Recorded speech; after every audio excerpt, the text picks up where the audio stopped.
तर मित्रांनो, स्वागत आहे तुमचं आजच्या व्हिडिओमध्ये. माझी लाडकी बहीण योजनेसाठी एक महत्त्वपूर्ण सूचना मी तुमच्यासाठी घेऊन आलो आहे. जर तुम्ही या योजनेसाठी फॉर्म भरला असेल आणि तो फॉर्म तुम्ही घरबसल्या मोबाईलने भरला असेल किंवा कुठेही सायबर कॅफेवर जाऊन भरला असेल, तरीही जर तुम्ही हा फॉर्म इंग्रजीमध्ये भरला असेल तर कुठल्याही प्रकारची अडचण येणार नाही.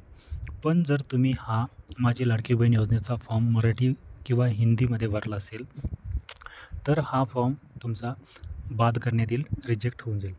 तर अशीच माहिती मी तुमच्यासाठी आणलेली आहे. एक न्यूजपेपरच्या कटिंग थ्रू ही सर्व माहिती मला मिळाली, मी तुमच्यासोबत शेअर करणार आहे.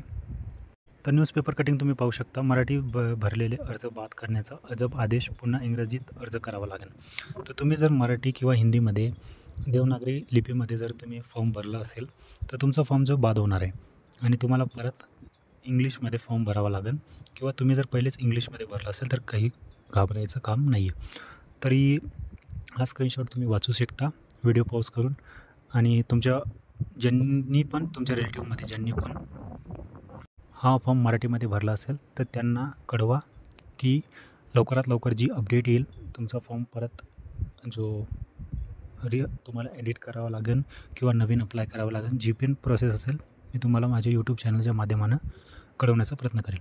तर एवढी माहिती होती आजच्या या व्हिडिओमध्ये. तर तुम्ही जर इंग्लिशमध्ये फॉर्म भरला असेल तर घाबरायची काही गरज नाही आहे, तुम्हाला काही करण्याची गरज नाही आहे.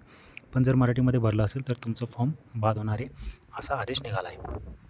तर आजचा व्हिडिओ कसा वाटला कमेंट करून नक्की सांगा आणि अशाच व्हिडिओसाठी चॅनल सबस्क्राईब करा.